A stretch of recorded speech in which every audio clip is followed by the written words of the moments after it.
Hello, honors. Hopefully, you are getting as excited about Romeo and Juliet as you are with your individual choices. We are going to talk about Act 1, Scene 4 today, but before we do, you might want to have a few other tabs open. If you go to our Shakespeare page and midway through it, experiencing the play will give you links to the actual text.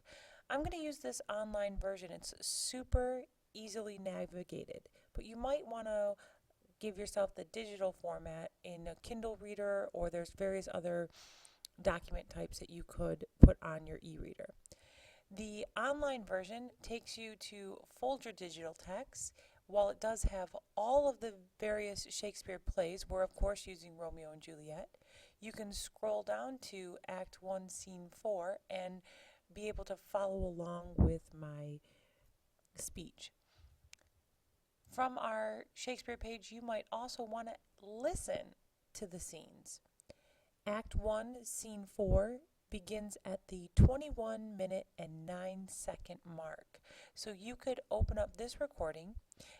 The screen will be dark because it's not the play, but rather the readings like in class. So here we go. Act 1, Scene 4. By the soap opera scenario we set up in class, we know that Act 1, Scene 3 ends with the ladies. So we have to pan over and see what the Montagues are doing. In this case, we can also figure out the timeline of the play. We know that it's Sunday because of what happened with the All House Brawl. We know it was in the morning. We know all of the transgressions of lunch in the mid-afternoon with Paris's proposal and the ladies talking in Lady Capulet's bedroom. Because at the end of that scene, the servants call the ladies down to dinner. We can presume that it's Sunday evening. The boys, the Montagues that are coming to crash it, are not coming to dinner, but rather for the masquerade ball afterwards. So when we pan over Act 1, Scene 4, we see that there are 5 or 6 other maskers and torchbearers. They're walking across the city, presumably while the Capulets are eating dinner, and this is what they're talking about on their way to the party. It's important to note, especially for your upcoming quiz, that the context of males are always going to be seen in this play outside. They're the ones who get to walk through the streets of Verona or go to various places. But anytime that we see the girls, Juliet, Nurse, Lady Capulet, they're always going to be in closed areas inside the house, waiting for information, waiting for people, and it's certainly a commentary on gender roles in this time period. Now, the boys have going to this party, and many of you are wondering, how is Romeo going to not be seen in the house of Montague or Capulet? How is a Montague not going to be seen in the house of Capulet? Well, it's important that you know it's a masquerade ball. And you know masks and have seen them. The males' masks always cover more of their faces, and sometimes the ladies even have that petite stick that they would hold up to their faces. So Romeo is able to cover up who he is by hiding behind this mask.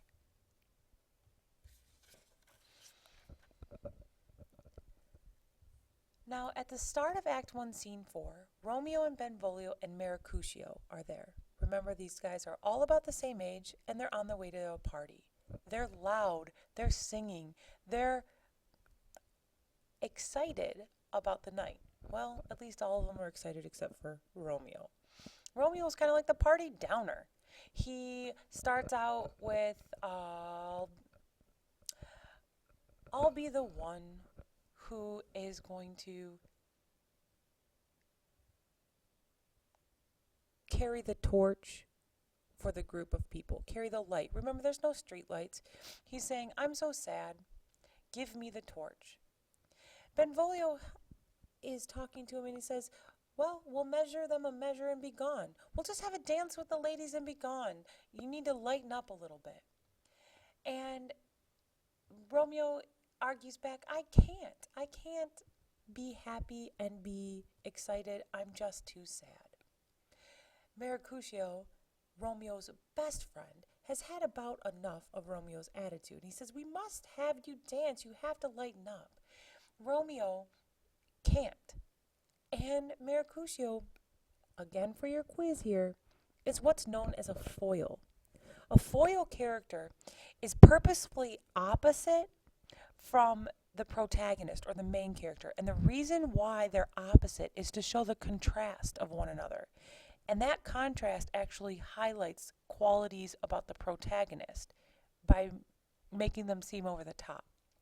So he says, Mercutio says, you're a lover, borrow Cupid's wings. And Romeo says, I can't borrow his wings to fly because I'm pierced with his shaft. I'm hit by love and I'm too sad. Mercutio laughs and plays on his pun. And he says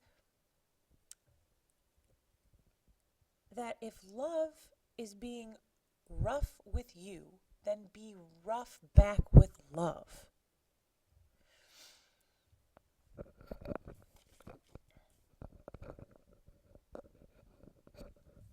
Now, from here, Romeo is still carrying on and being a bit of a downer.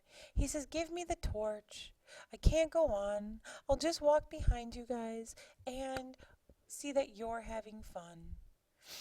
And Mercutio will not let that go. He will not let Romeo still seem so sad. Finally, Romeo says he cannot. He knows that they mean well by having him go to this mask, but 'tis no wit to go. I can't go. Mercutio says, why? Tell me one good reason why you can't. Now listen to this gorgeous language of Shakespeare. It's supposed to be punning off of one another and funny. Romeo says, I dreamt a dream tonight. Mercutio, and so did I. Well, what was yours? That dreamers often lie in bed asleep while they do dream things true. So interesting. Punning, playing on this word lie. To lie as in to tell a fib, and to lie as in to lie down in bed. Listen to it again. I can't go to the party. Why, may one ask? Because I had a dream? You can almost hear Mercutio sighing, like, oh my gosh, stop being such a girl. What do you mean you had a dream? So he answers back, I had one too. Well, what was yours about? That dreamers often lie. And Romeo takes the word in the other direction. In bed asleep while they do dream things true. You can tell they're best friends and that they're joking with one another. But Mercutio's response is one of the most famous speeches in Shakespeare. For your quiz, number 3, it is known as the Queen Mab's speech. Romeo says that he dreams things true.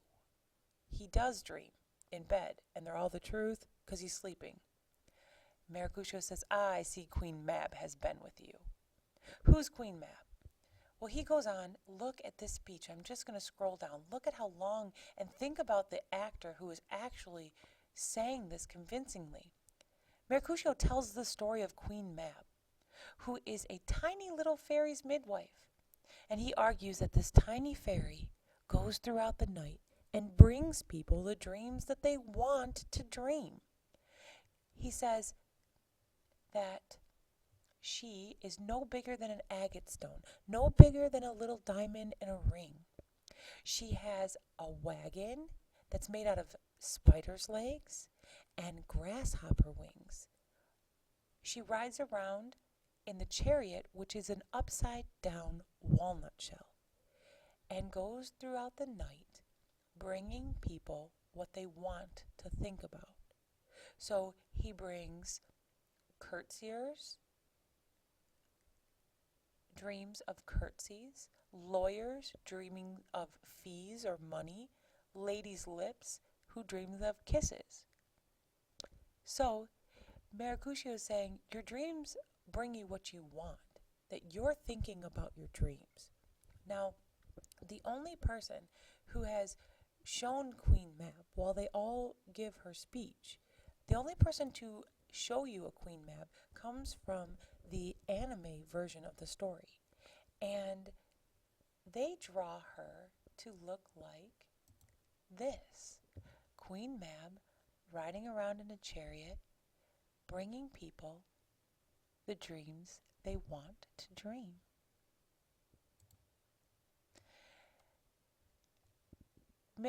Mercutio ends his speech when Romeo cuts him off. Peace, peace, Mercutio, you're talking of nothing. And Romeo kind of sets himself to be made fun of by Mercutio because he says, true, I'm talking about dreams, and they are the product of an idle brain. Just like your dreams were the product of your idle brain. And so now, knock it off and let's go. Benvolio says, as we know, Benvolio is going to be the peacekeeper, and he says, hey, all this dreaming and all this talking is taking us from our course. Dinner is over, and we're going to come too late. We're going to miss the party. Let's go. So the one final thing of this scene is that Romeo says, answer backing to Benvolio, that he still fears that they're coming too early, that some consequence is yet hanging in the stars that shall bitterly begin this fateful date. There again, that stars, we know it's an archetype, and that they're star-crossed lovers. He really does believe that there's something out there that says he shouldn't be going tonight. And this is a literary device, you have probably already guessed it, but certainly a foreshadow that he knows that something bad is going to start with this night's party. Overall, the foil between Mercutio and Romeo is to show an age-old debate or topic. Is our destinies already written for us, or does every choice we make impact that? Mercutio, in his Queen Mab speech, is saying, we pick our dreams.